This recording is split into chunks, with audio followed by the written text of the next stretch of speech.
Hello, I'm Stephen Carlin, and Radio 4 Extra have asked me to come to the Pleasance Dome to talk to Annie McGrath, because Annie, we've both got shows about personality and neurodiversity and general struggles with everyday life.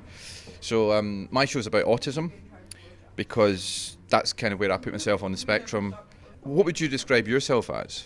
Well, the name of my show is Ambivert, so that's when you're kind of not an introvert or an extrovert, you're bang in the middle. But yeah, also I talk a bit about anxiety and how hard it is for our generation. What is it like to be Generation Y?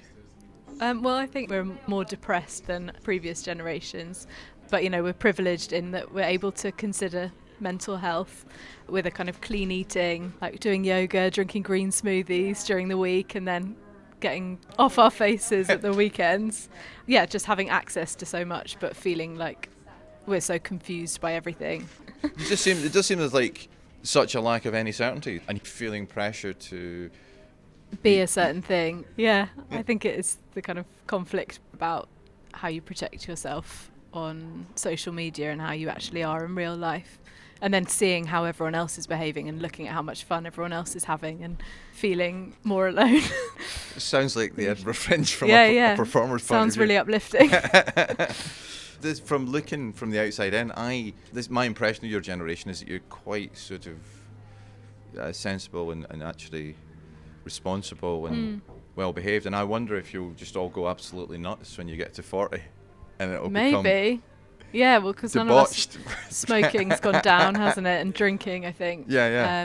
I mean, we're scared of even vaping now. So is that how your generation, do you feel like you're a bit lost or stuck in the middle of something? I think Generation Y is often described as being very narcissistic, but equally very anxious. So it's the kind of Instagram generation, constantly like projecting how happy and great we are, but also all going to see a therapist and feeling quite depressed. Yeah, because that's one thing that struck me about your show was, because I grew up before social media, I thought the media was a good thing for me, because I lived in a little town and all the threat to my life came from people that didn't get me there.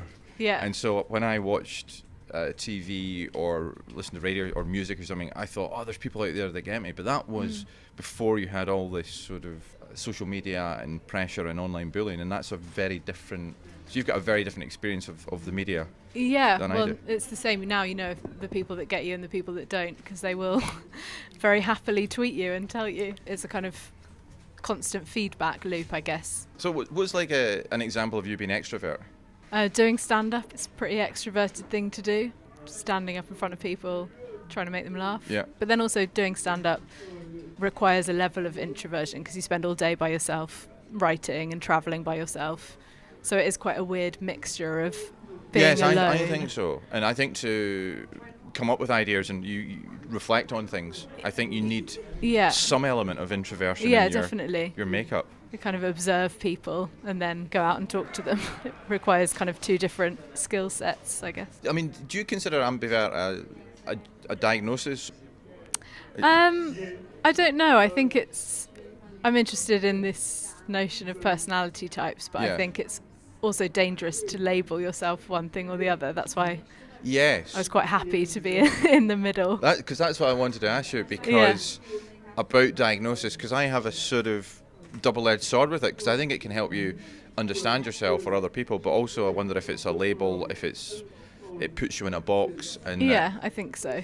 And that can be dangerous. Yeah, it can maybe cause as many problems as it solves. Yeah, but that's why ambivert is good, because no one knows what it means and it kind of doesn't mean anything. You did make a very good point about this generation's got more choice, and that's you think it's causing anxiety? Or, well, the more you have access to, I guess, the more you have to consider and the more difficult things can be.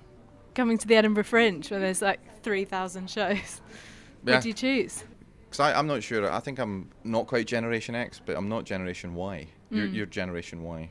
I am, I think Generation Y is 1980. Yeah. Up to 94.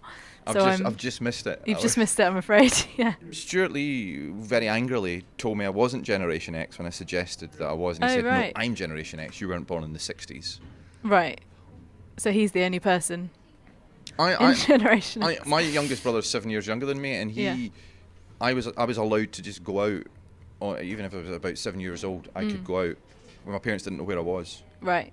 And he didn't have that. So that was a big change that I noticed, not technologically, but that idea of, I suppose, fear of everything. Yeah. Yeah. It's like the more you know, the more scared you are of everything. That fear of it, and then so I felt I was in some ways like the last of that.